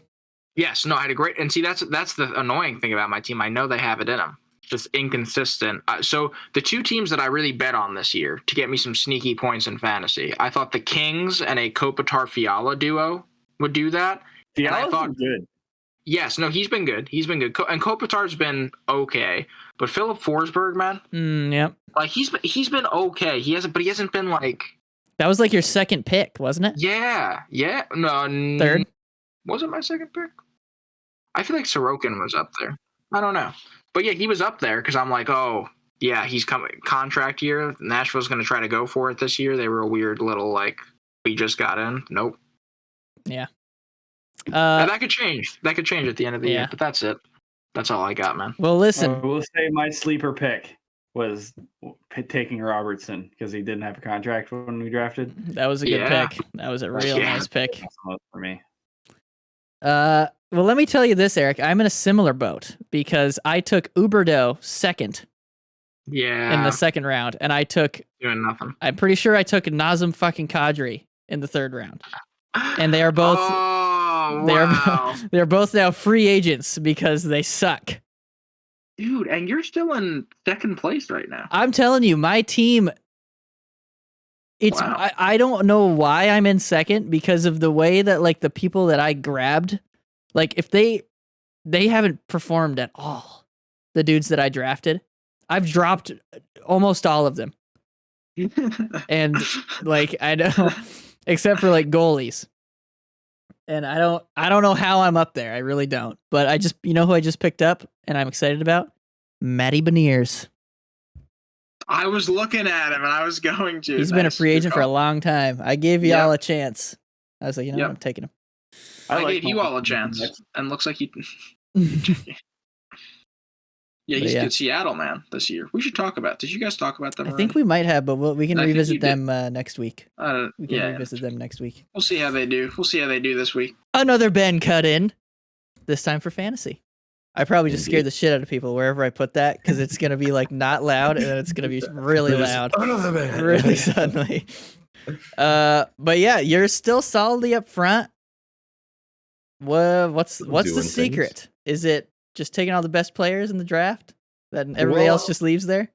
That certainly that certainly did help things. I'm not gonna lie. A few of my bigger guys have kind of cooled off a bit, which isn't that surprising because they were shit hot to start. Like Pasternak's been a little colder, I think. I don't even really know. Because like there's been a few nights the last week where like you've been getting points on me, but I've still been like it's been a good enough showing it's where annoying. it's like you'd have like 90, but I'd still have like 75. So it's like I'm making up like little bits, but then the next night you'll get a little bit more than me. So it's like it's just I mean, you're chipping away, which is it's getting to the point where it's like, all right, I need to perk up here a little bit. I need to kind of close your eyes, make sure I'm still making moves. So like I've been cycling some guys around like around the fringes a little bit. I did just pick up Jonathan Huberdeau just because I want to. He seems to be picking his play up a little bit in the last few games with Calgary. I want to see if I can maybe get someone out of there just because it wasn't really that much a risk with some of the guys I had in my bench slots. Like that's the thing. It's been my main guys holding it down, and then I've just sort of been tinkering around the edges and seeing what I can find. But yeah, I don't really have much to say. I haven't had to do much. No, I think, no, you have where not. am I at moves wise? Not very many. 14. I have 16 now. Oh, okay. So like your dad has 14, he has a bit less than me. Eric just doesn't make moves, so he only has 3. And then same with your mom. So I don't know if I really count that. It's like Cody 33, Danielle 30, you 24, Nick 18. So like I don't know, I'm starting to catch up a little bit move wise, but I got very lucky. Well, that's what happens. You don't have to make moves if your team's good. All those people making a bunch of moves, like I have. Do I have the second most then with 24? Or no, Danielle. You have the third most, yes. Because my team blows. Decided to do a complete roster turnover like 4 times in 1 week. Yeah, basically like 3 times a month he'll do a full clean out. But yeah, all right. Well, cool. What's been your story the last couple weeks here? Other than slowly just kind of making your way, breathing down my back here. Yep. What's going on? So I traded. I picked up Saros, and then he did pretty good. And then I used that to trade to get with my dad. I was gonna trade to try and get a thing, and then he countered. I was like, nah, whatever. So basically, I traded Saros for Carter Hart. Not a good trade, but I already had a bazillion goalies anyway. And then I just traded the other day, and actually Eric accepted it on the podcast. So you will have seen that already. But it was a Marc-Andre Fleury for Vlad Tarasenko. Ooh, did you have too many goalies? I had 4 goalies, yeah. So I was like, I only really want 3. Because I looked at the point totals and I was like, oh, he's been doing okay. But yeah, it makes sense if you already have. I'm putting my faith in the fact that Tarasenko will pick it up because I think he's got like 5 goals and like 9 assists. Or he's way under. So I'm putting my faith in that he's gonna heat up at some point. Yeah, I mean the fucking St. Louis was trash to start, so they've actually started to kind of get their feet under them. So that would check out. That would make sense. I'm hoping there. I finally gave up on Kadri. Get him out. And I picked up Matty Beniers because he's been crazy, and I don't know how nobody picked him up, but I'll take him. I think it's just the Seattle of it all. Like they've been doing really well, but nobody really thinks about them. I think that's that much yet. They're still new. Yeah, because Burakovsky was still a free agent, and Danielle. I was like, Danielle, pick that guy up for Claude Giroux. Oh yeah, because Giroux, the Ottawa's yeah, it's unfortunate. Which I mean, sorry to Nick, but like. There were some. I'm repeating. I think what Steve Dangle said a couple weeks ago. There were some bold people on Ottawa Senators Twitter all summer, and they were just rolling in it when they started making those moves. I was like, "All right, guys, you were 28th last year, but okay, just keep talking." I didn't do it on Twitter. I did it with my face. on this You did. podcast. You put your face and your whole heart and everything behind it, which and they've betrayed If there's me. anybody who can appreciate a ballsy playoff take, I can. So good for you. Good for you. They betrayed me. Well, just whatever. a little bit. See if we get all 4 of us on a show.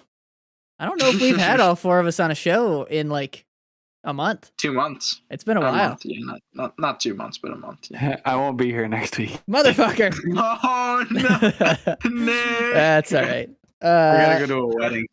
Oh, Forgot about nice. A December wedding. How nice. Yeah. Hope you have long johns. It's up north. Is it? Dang. Okay, well, do you guys have anything else you want to throw in here before well, actually, real quick, let's hear about Benny. Or let's hear from Benny about what he thinks about the fantasy stuff.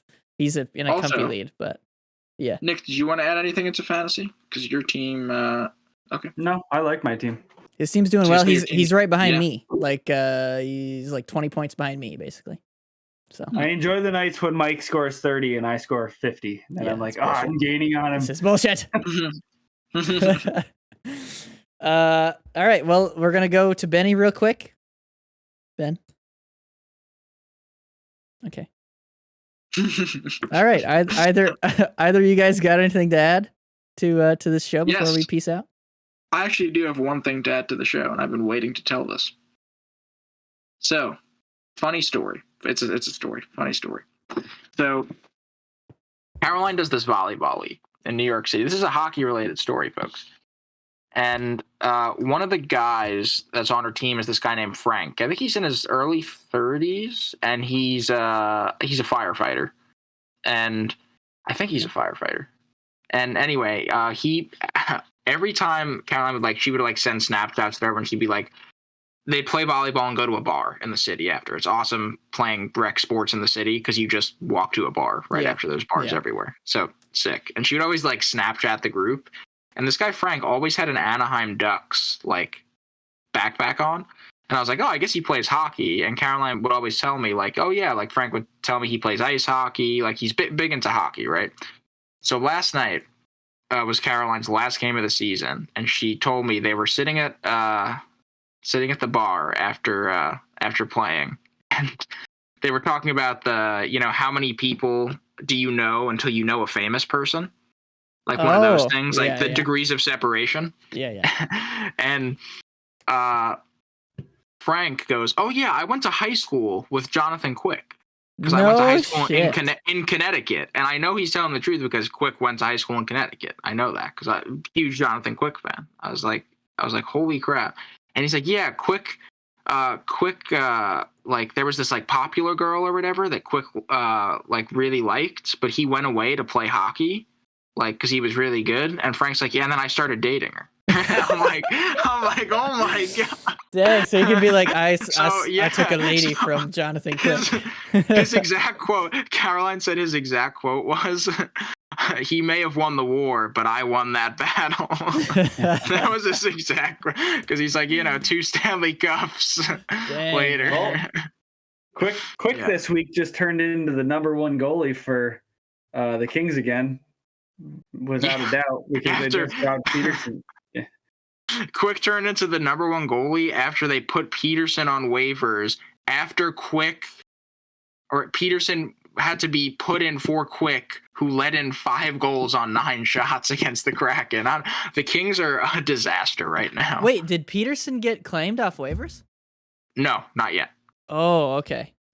So did you guys see that game, the Seattle Kings game, 9-8? Seattle beat the Kings 9-8. Yeah, I did. So Quick was in, but I also saw that they didn't pull. They didn't pull Martin Jones. No, what the fuck are you guys doing? Dude, they left that poor bastard in there. That game was crazy. Quick just couldn't make a save, and then they pull him for Peterson. And then Peterson doesn't play well either. And they're like, all right, see you later, Peter. He also can't make a save. But it's like, bro, if they both can't make saves, one of the guys is your young future, which no offense to Quick, but the man has back issues up the wazoo. I don't know what you're doing. Dude, they should have brought the E-Bug in, whatever the E-Bug was. Yeah. They should bring Frank in. Frank likes taking over, Quick's thunder there. So that guy, Frank. They should have. That'd be fun. Imagine that. He steals his girl and then steals his net. Yes. Can't steal his cup rings though. That's No, you gotta I can't steal that. But yeah, that's my hockey story, courtesy of Caroline. She's like, you got to tell this on the podcast. That's very cool. So. That's very cool. You know what? Next time we have all four on a show, we're gonna play that game. We're gonna play the famous person game, whatever the fuck you call that. Yeah. So yeah, start thinking now, guys. I already have Zach Bogosian. Zach Bogosian. I don't actually know him. He's just from close to us. But yeah, so let us know down in the comments. What's your closest connection to a famous human or animal? There's famous animals. I dog sat the dog in what was that movie? The superhero dog movie? Bolt. Was it Bolt? Oh no, not the cartoon one, like the live action. There was a live action one. Super Dog. Underdog. Underdog, that was it, yes. All right, we'll see you guys all next week. Or I think we won't see Nick, but we should be able to get the other three on, or the other two on, and myself. But yeah, we'll see you guys next week. Yeah, that's pretty much it. Peace out. Right. Have a good one.